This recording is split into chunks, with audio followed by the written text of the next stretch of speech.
Hi, I'm Gabby Awad, your host for today's show, Buying Customers. Some know me as the coach on wheels because I have a YouTube channel where I coach while riding on my motorcycle. Check it out, hit that subscribe button, and click the bell for notification. As a business and executive coach, I help business owners, leaders, and teams grow, and I achieve their goals through business re-education, coaching, mentoring, and business advising. My mission is to help businesses and leaders grow. By the way, we would love to hear from you in real time during our show. If you are listening live or listening to one of the recordings, you can always connect and interact with us on social media or by using the IBGR app for Android and iOS. Just search IBGR on Android Play or Apple Store, and then you can listen to current programming, on-demand podcasts, read the show notes, stay current on IBGR news, and connect with us on it. Take IBGR with you wherever you go.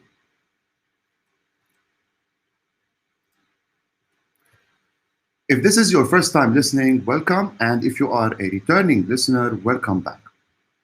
In this Buying Customers episode 5 of season 4, we are going to talk about meeting your sales targets. You can reach our website at ibgr.network and download this show notes. Like always, we will be providing you with an action plan for you that you can implement immediately in your business. If you remember in the last episode, we talked about meeting marketing targets, and today we will be complementing this with the same but now for sales. What are the key data you should track in sales, how to break down the big numbers, and work out strategies to reach your sales targets. If you are a business owner or sales director, setting specific and realistic sales targets will help your sales team perform consistently and with a clear understanding of your expectations. Your leadership is all about giving your sales team the guidance that they need to make smart business decisions. When you can support sales team members by addressing issues that are within your direct control, such as lack of guidance and direction, you can improve those results. If you find a strategy that works for sales teams and make sure that they have everything that they need to follow each step correctly, then reaching your targets should become a lot easier. You will find that the meetings, demos, and closed deals will follow naturally after that. A successful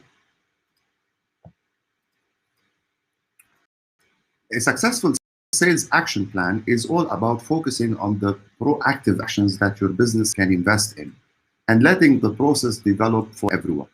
Don't be afraid to accept feedback from your employees, as well as examining the quantitative data in your sales software if you have one. Now, your employees might be able to offer some insights into the steps that they need to take to improve their chances of closing deals and achieving better outcomes in sales. Choosing the right type of targets and involving your team in choosing these targets can help you achieve your sales goals and grow your profits for the business. Whether you set business-wide targets or specific product or service line targets, this is the first step towards achieving them. Now, when I work on budgeting for profit with my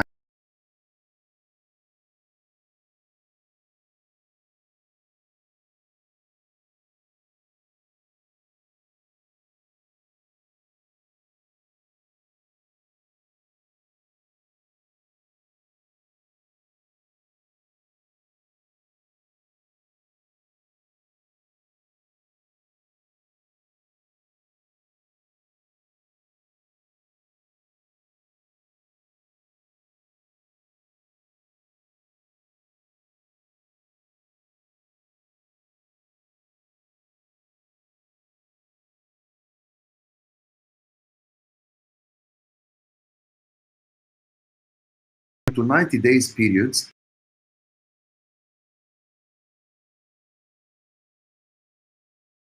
service is a simple and effective way to meet your sales budget. Sales targets at the level of the product or the service line or the service offering usually list the numbers you need to sell as well as the target average sale price you need to get for every product or line of service or service area to achieve a budgeted profit. It could be as simple as a 3-column Excel sheet where the first column is the name of the product or service. The second column is the gross profit margin related to that product or service. And the third column represents the expected sales volume per month or per quarter. Another type of sales target is the market segment. And businesses that target their markets clearly and accurately are more likely to achieve good sales figures. Here, the Pareto principle, the 80-20 rule, is an important rule for sales planning. It means you will generally make 80% of your profits from 20% of your customers. Accepting this and studying your market and identifying the profitable 20% will help you target and achieve success in sales. Market segmentation or segmenting your market is a good place also to start in setting effective sales targets. However, setting sales targets by market segment can be quite challenging. Segmenting your market means grouping together customers with similar needs, similar interests, similar characteristics, customers who respond in similar way to your product or services. For example, a hardware store might group its customers into 2 main segments. 1, home handyman and do-it-yourself customers, and 2, the building industry professionals. Customer researchers often choose to group market segments by geographic location, region, country, state, territory, or demographics, age, gender, sexual orientation, family size, income, occupation, education, socioeconomic status, religion, nationality, and third, psychographics, personality types, lifestyle, values, attitudes, etc.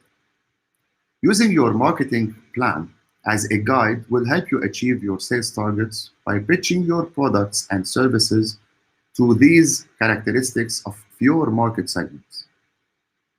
You can get back to our previous episode called Smarketing, where we discussed how to achieve synergy between sales and marketing. Sales targets by region. Businesses with areas representative here most commonly set sales targets by region, and thus removing the difficulty and frustration of setting and monitoring individual targets for large numbers of products. These businesses find it easier to set a dollar figure target per region, covering the whole product range and all the customers in that specific region. Regional targets are big picture targets because they cover large customer numbers and don't specify product sales. We need to keep them simple, 1 figure per area.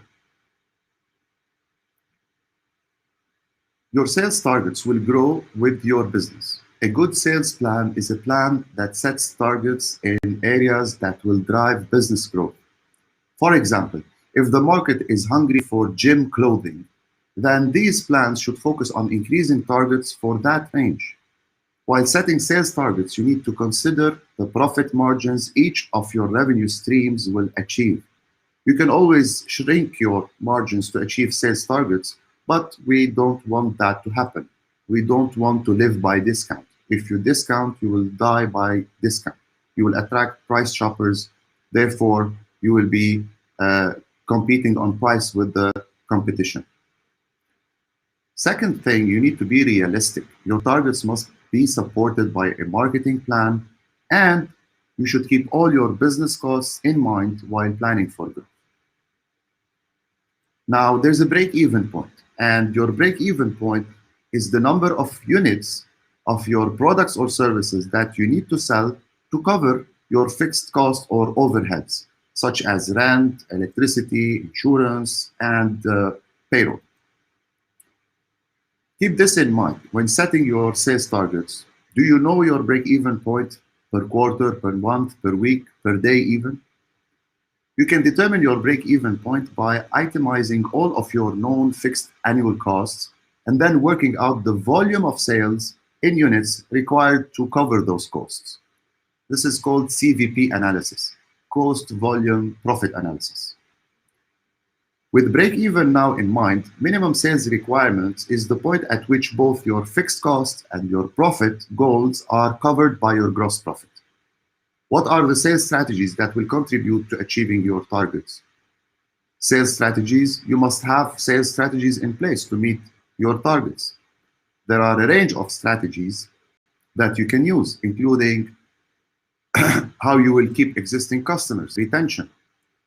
Will you be implementing a reward program or attract new customers, whether marketing and advertising, or sell more of an existing customer, like upselling, cross-selling, etc. Again, a realistic sales target is often based on solid marketing strategy. You can help your sales team achieve their targets by generating sales qualified leads. This is a KPI that we discussed in the previous episode. And brand awareness from your marketing activities. Now, brand awareness is going to be our next episode's topic. We are now going to take a short 2 minutes break, and when we return, we will continue with our topic for today, meeting sales targets. If you are looking for more one-on-one help to grow your business, check out our business directory of vetted professionals in all 4 of our market segments. Go to ibgr.network, home tab, us tab, then choose your market segment, then choose a host. You have been listening to Buying Customers, and today is about meeting sales targets. I am Gabi Awad, and we will be back after a short break.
We are back, and you are listening to IBGR Network. I'm your host, business and executive coach, Gabby Al.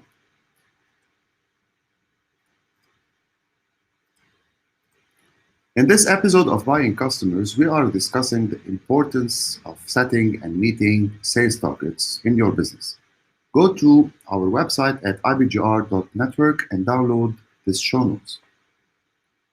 Before the break, we discussed the different types of sales target types and the high-level strategies you need to think of to meet those targets. Now let's discuss how to set targets in the first place. Setting targets for sales staff and setting sales targets help you measure how effective each member of your sales team is. They reveal your opportunities to develop and reward your team and keep them improving. However, setting unrealistic targets can have a negative impact on your business in several ways, including demotivation of your sales team. Now, involving your sales team, remember, your sales team know your product and understand how it performs in your market. So involve them in gathering information, reviewing sales and setting sales goals. And the more involvement your team has in setting those sales targets, the keener they'll be in reaching them. Bring your sales team together to consider these questions. How currently we are doing, and who is buying this product or this service? How many do they buy per year or per month? Which customers are more likely to keep buying from us? Which customers are most likely to increase their orders? And how can you persuade them to buy more? Which customers do you think will decrease their orders, and why? Are there any customers you might lose, and why?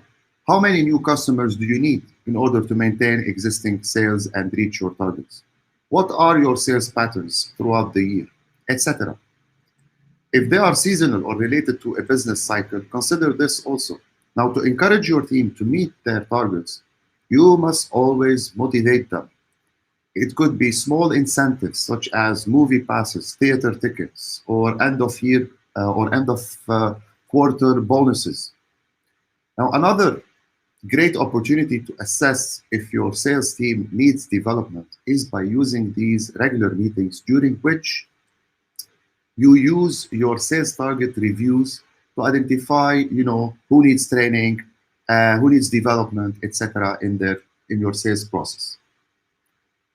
When you are setting sales targets, it's important to support your sales plan and sales team with specific ones. Now is the time to break down those targets by customer, for example. New customers, identifying targets for customers you will bring who have never bought from you before. Or targets for existing customers, identifying targets for products or service enhancements you will sell up or cross-sell to your existing customers. Past customers, identifying the targets you will need to set to encourage dead or dormant customers to return and buy from you again and again. And or break down those targets by activity. For example, new contacts, for example, or as a KPI, showing you how effective your sales team is in making new contacts with people who could become customers. Another KPI is leads generated, showing you how effective your sales team is in generating interest from new potential customers. New leads KPI or new leads converted KPI, showing you how effective your sales team is converting potential customers into customers. Customer contacts KPI.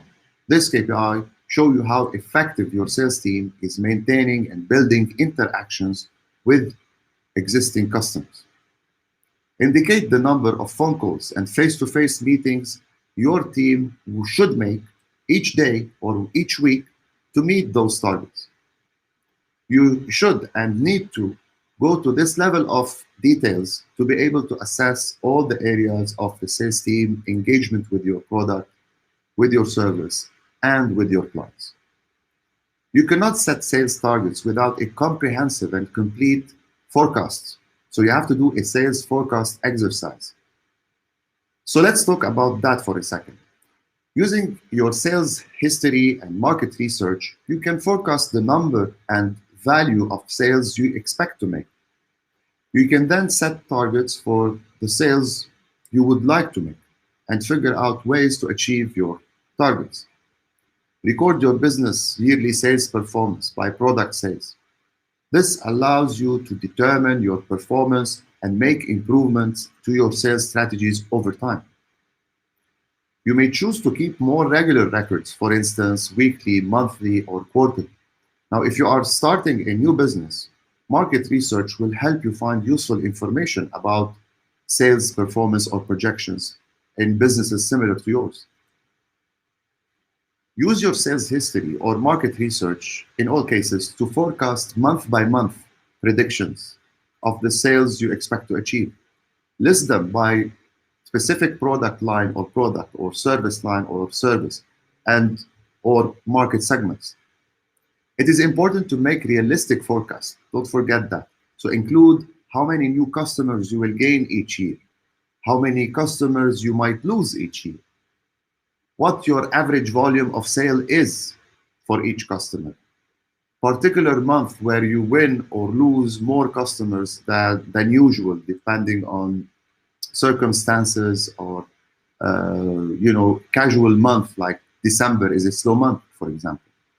How many units you would sell per year or per month, how many sales you would make to each market segment per year or per month, how many sales per month you expect to achieve by product or service line, and how many sales per month you expect to achieve by market segment. Drill down those numbers again with your sales team. Do a workshop to come up with those numbers and challenge them. Once that has been set, let's talk about KPIs or metrics that you really need in sales. And let's group those into three main categories. Category one, sales KPIs for activities or sales activity metrics. Number two, pipeline metrics. And number three, results metrics. When it comes to the right sales activities now, or activity metrics, we need to keep in mind that sales is a function of number of right activities. It's the volume of the right activities we do and how well we do them. So this means that if you want to measure your team's performance, you need to start by tracking their daily activities. The next three metrics we are going to discuss in this category, the activity metrics, will help you ensure that your sales team is not only taking the right actions to generate sales, but also that those actions are efficiently leading to sales. So let's look at the three key sales activity metrics. One, the number of activities. Easy. This is the number of activities like phone calls, meetings, demonstrations, emails, etc. your team is performing in a given time period. What it tells you is that the team is taking the necessary steps to help you hit your numbers. How many calls or appointments, for example, did each of your team members perform in a given period? If they are not performing enough activities, you won't hit your numbers. Even if you don't watch your team do their job every day, you can follow their activity totals to see how hard they are working and how passionate they are about hitting their goals. For example, you can see that certain people are performing more sales activities than others. What can you do to encourage your underperforming people to boost their activity levels? One way is to make this metric transparent by regularly sharing the results with the team. Put them on the wall to encourage healthy competition. That way they can see how they are performing relative to their coworkers.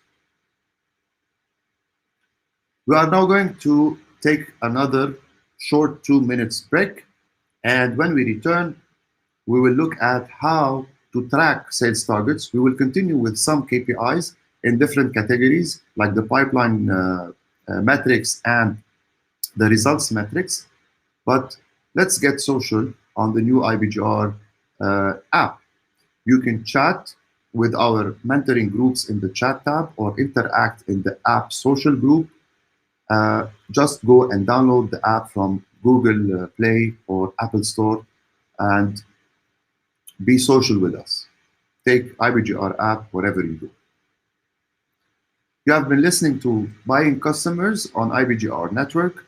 I am Gabi Awad, your host for today's show, Buying Customers, and we will be back after a short break.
And we are back, and you are listening to Buying Customers on IBGR Network. We are more than a radio station, we are a network. And I am your host, Gabi Awad, for today's show, Buying Customers, Meeting Sales Targets. In this episode, we are discussing how to meet sales targets. You can go to our website at ibgr.network and download the show notes to follow up with an action plan at the end where you can start implementing those targets. Before the break, we started discussing the most important metrics to track in sales. Let's continue with that. So we started discussing activity targets, and let's go into activity efficiency ratios. This is a KPI that is really nice to track. Ratios of calls to connections or connections to meetings, meeting scheduled to opportunities. This metric tells you how effective the activities are at leading to opportunities and eventually deals.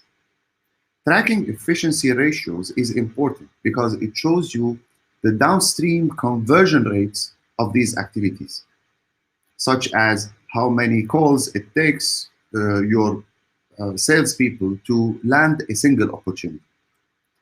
Even more than that, those activities, the efficiency ones, determine if you will hit your numbers or not. How can you coach your team to be more efficient at their jobs? They will tell you this, and it will tell you things like, are they making a lot of calls but not getting enough connects or contacts or meetings? Something might be wrong with your scripts or with the way they handle those phone calls. Maybe they are leaving ineffective voicemails or writing lame emails. Or maybe they need to call at different times of the day or be more selective of lists. Is your team not producing enough meetings or appointments? This KPI will also tell you this. Only by measuring efficiency ratios can you be sure that individual team members are not only performing the right actions, but are doing so in a way that creates opportunities and deals eventually. This way, we can identify areas of weaknesses and coach them to improve. Let's move now to a couple of pipeline metrics, the second category of metrics. The first pipeline metric is sales funnel, conversions and win rate. Conversion rate for closed opportunities. This metric tells you how are opportunities progressing through the funnel, your sales funnel. What percentage of opportunities are you converting into won deals? And in which stages of the sales process do you have the most drop off or something is wrong happening there? If you want to optimize your team's time and increase their win rate, you need to show or to know where they have the most difficulty converting opportunities to the next stage in the process. Analyzing your sales process or funnel by stage shows you exactly where you are losing deals, or so that you can coach your team to improve these areas and repair a leaky funnel eventually. For example, the business might be losing more than half of its opportunities during the present solution stage, at presentation level. Knowing this, you can coach your team to be more effective at presenting your product to potential customers. You might send them to public speaking or presenting. You might do role plays. You might coach them on doing better presentation, or put them to have one-on-one coaching sessions with different mentors in the business or outside the business. Furthermore, studying conversion rates by stage can help you forecast more accurately by showing you how likely opportunities are to be or to convert based on their current stage. Duration or sales cycle by stage. This is another important metric to track. It's also under the pipeline category, and it is the duration or how long your wons and lost opportunities spend in each sales stage on average. It tells you historical data about your average sales cycle, so you can better identify likely buyers and at-risk opportunities based on how long they have spent in a specific stage. How does your sales cycle compare for won and lost deals? How long can an opportunity spend in a certain stage before it should be considered at risk of losing? A clear understanding of how you won and lost opportunities compared by stage is essential for properly planning your team schedules, prioritizing their time, and identifying likely losers in your pipeline.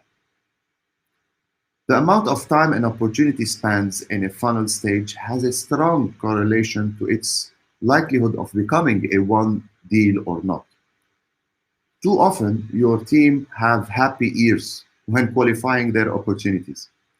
However, this disappoint metric will help you combat your team's emotional investment in the opportunities they are pursuing and will separate the winners from the losers. If an opportunity has been sitting in a particular stage for significantly longer time than the average of a one deal, it should now be flagged as at risk or potentially losing this. For example, lost deals spend almost 5 times as long in the qualifying stage as won deals, 15 days versus 4 days. Therefore, if you know this metric, you have an opportunity to, in this particular stage, for 15 days to cover it. And you should flag it and encourage your team to perform an action and either, move this opportunity to the next stage or close it altogether as lost.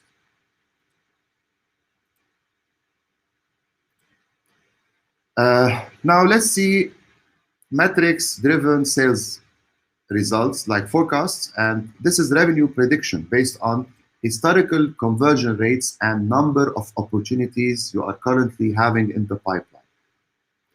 This metric will tell you if you will hit your numbers this month or this quarter. Now, assigning expected revenue contributions for each opportunity helps you create a data-driven forecast.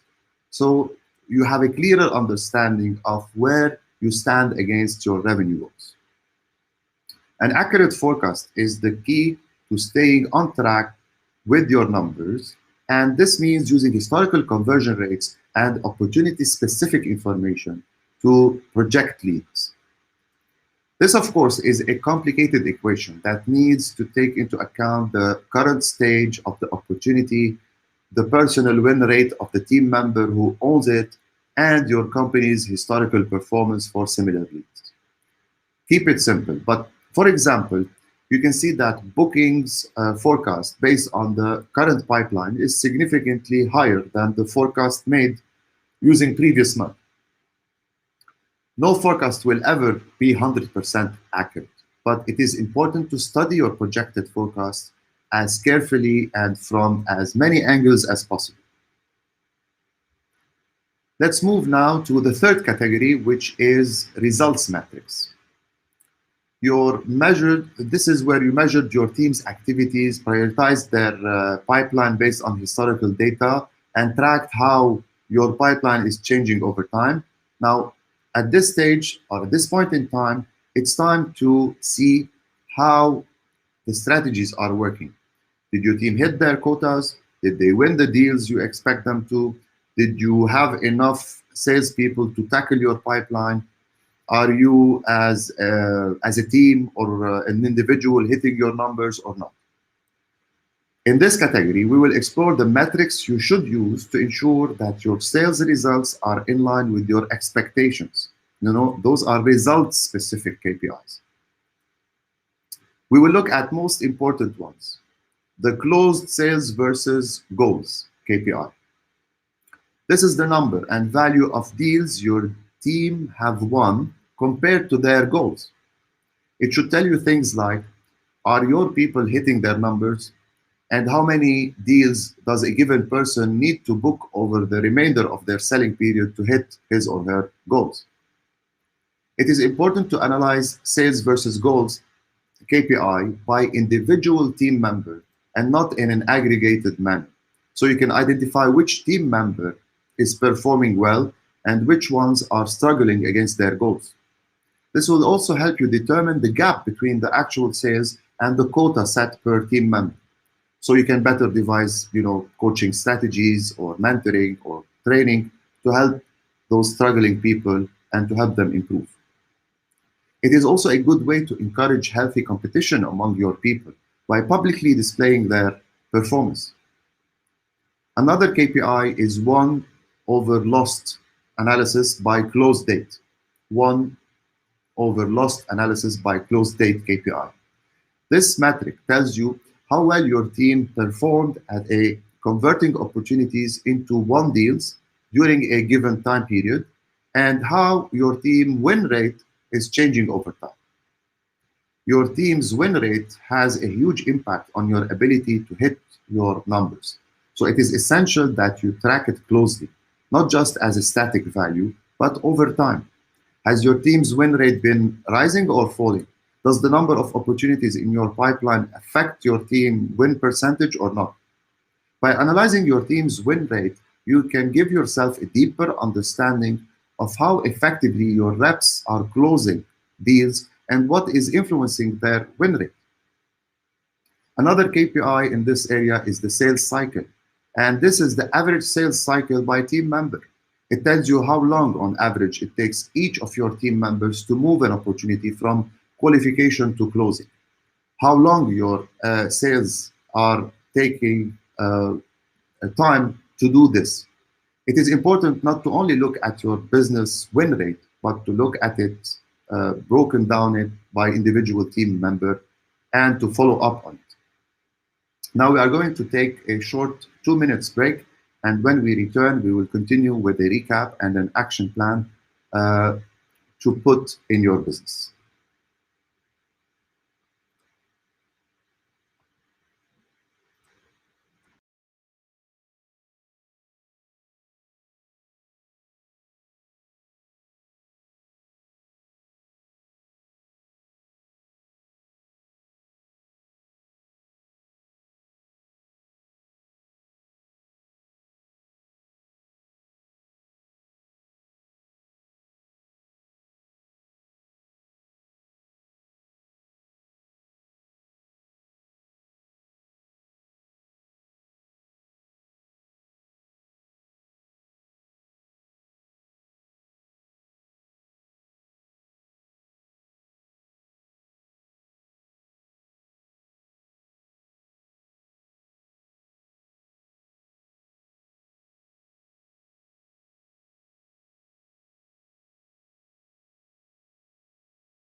We are back, and you are listening to IBGR Network. I am your host, business and executive coach, Gabby Allen.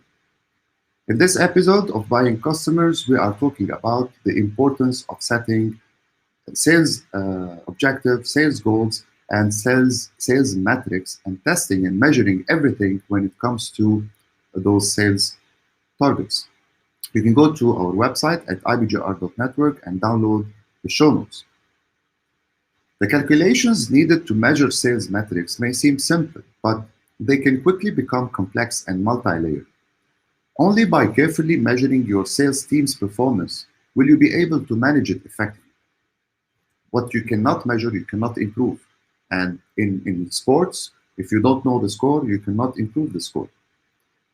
Today, we looked at the three main categories: activity metrics, pipeline metrics, and sales results metrics, through which you should be regularly measuring your sales team's performance and adjusting your sales process.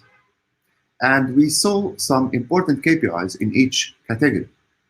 Now you can download the whole list of KPIs that I'm suggesting by going to ibgr.network, download the show notes for more details on what to measure and how to interpret the numbers. By keeping these metrics in mind, you can be sure that you have all the information you need to make data-driven decisions about where to allocate resources in sales, what you need to do to hit your numbers, and how to best coach your team for continued success. Remember that this is an ongoing and circular process. What you learn about your sales results should influence which sales activities you emphasize and how you can better identify the likely buyers. Today, we also discussed how to set sales objectives, how to set SMART goals, and to reach those objectives, and why it is important to involve your team when setting sales targets. Now, let's wrap up with an action plan.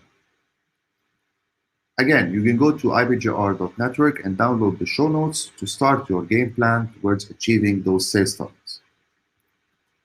So, how do you start designing an action plan that delivers real, measurable results for you, your business, and your team? An action plan, again, needs to give your employees direction and purpose. It should ensure that your staff have everything they need to achieve their goals.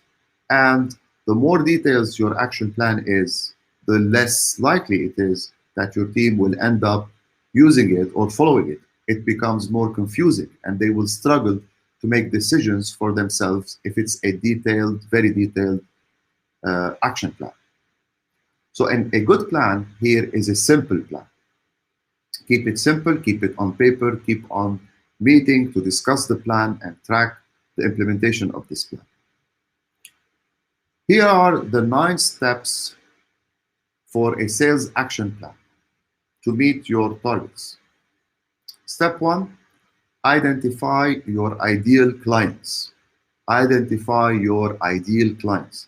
If you want to achieve success in any aspect of your sales strategy, you need to start by identifying the people that you want to sell. You don't want to sell everything to everyone. So get together with your sales team and ask which clients deliver the most long-term value and stay with us. What company size you are targeting if you are B2B? Where did our best customers come from? Are they coming from cold calls, from social media, word of mouth, personal networks? Your sales action plan needs to include a complete overview of how to find and nurture your clients, and it should be aligned with your marketing plan. Step 2 of the action plan, assess historical performance. Assess historical performance. Unless you are a brand new business, you should have some room to learn from your past mistakes and successes. So look back over your previous wins and losses and ask yourself, which strategies led to the most revenue? Were there certain months or seasons where you were more likely to reach your quotas? Which of your team members were most successful and why? Examining your historical performance will help you get a better idea of where your current customers and prospects come from. Step 3 of the sales uh, game plan to meet your targets is to set smart goals. Set smart goals. For instance, you might have achieved your sales quota 60% of the time in the last year, but by the end of this year, you want to achieve 80% success rate of your sales quota. So here ask yourself, what is the big picture destination for my team? 100% quota success rate or not? Annual sales goals, what are they? Maybe it's a 20% increase per year. Ask about quarterly objectives, something closer to 5%, for example. What can sales teams do to improve monthly? What is my team going to aim for each day? Outline what you want to go, where you want to go and how you are going to get there. Step 4 of the action plan for meeting sales targets is to leverage on resources. Leverage on your resources. Now you know where you are going. What tools do you need to accelerate your opportunities and empower your team? So it's now the time to discuss those. And the most essential resource you need or you have is your sales people. So ensure that you have the right number of people and the right caliber of people on board with you to reach your destination. This includes building an enticing commission structure, maybe that motivates your employees to sell more. Next, invest in the tools and the technologies. Those are also resources that will power your success. Tools like CRM, analytics, comparison charts, videos, catalogs, etc. Train your team on those tools, assign mentors to new team members, and hold one-on-one meetings and group meetings to follow up on this development of your resources. Step 5 of the action plan, assign territories. Now it's the time to make sure that there's a limited overlap in your team. It's hard to reach your goals when everyone is focused on selling this into the same area. So assigning territories ensures that your sales team is targeting the right customers in the right area, and ultimately you eliminate costly redundancies. Make sure your most valuable and profitable team members are working on the biggest accounts. And remember, you can assign your territories by everything from geography to customer type, sales potentials, industry, area, country, etc. Step 6 of the sales action plan to meet your targets is to develop scripts. Like it or not, scripts needs to be developed. So now your sales team know where they are going to be focusing on. It's time to guide them in accelerating their chances of success. For instance, you can build templates for phone calls, follow-up meetings, emails templates, and more. To guide your scripts, remember to focus on addressing the pain points of your customers. Remember also, people buy emotionally and they justify rationally. So encourage your team members to ask intelligent questions, engaging questions, and to focus on finding solutions to their problems in the scripts that you create for them. As a general rule, the conversation should be 70-30 split to the side of the customer. They should be talking more. Step 7 of the action plan, set minimum daily sales activities. Minimum daily sales activities. Remember, although it's valuable to challenge your employees, you still need to be realistic. So asking staff to accomplish more than they are capable of achieving would lead to disengagement. Measure and track things like number of leads, number of contacts, follow-ups, referrals, etc. Activities. Step 8, accountability, and this is very important. Accountability. Salespeople are often competitive and they like a chance to prove themselves against their peers. You could use a leaderboard in your workplace to celebrate and showcase your most successful salespeople. Consider pairing your top performers also with the new or lower performing people for some cross training and cross mentoring. Step 10, test and measure everything. A lot of the sales team members fail to track crucial data and KPIs. And this often means that they don't know what they need to improve. By measuring the performance of your team at every level, you can uncover your top performing people, figure out which ones need more training, and even pinpoint which sales strategies aren't impacting the bottom line. So this is the 9 steps sales action plan to meet your targets. You can download it from the show notes. It's highly detailed over there. Ultimately, there's no one-size-fits-all strategy to delivering excellent sales numbers. And the key to success is to figure out what works for you, your business, your team, etc., by examining your sales processes, your team members' capabilities, and even your customers. Designing a good sales action plan will help you and will help your employees also toward more successful results, while making sure that they have the guidance they need to thrive every time you are putting the roadmap for success.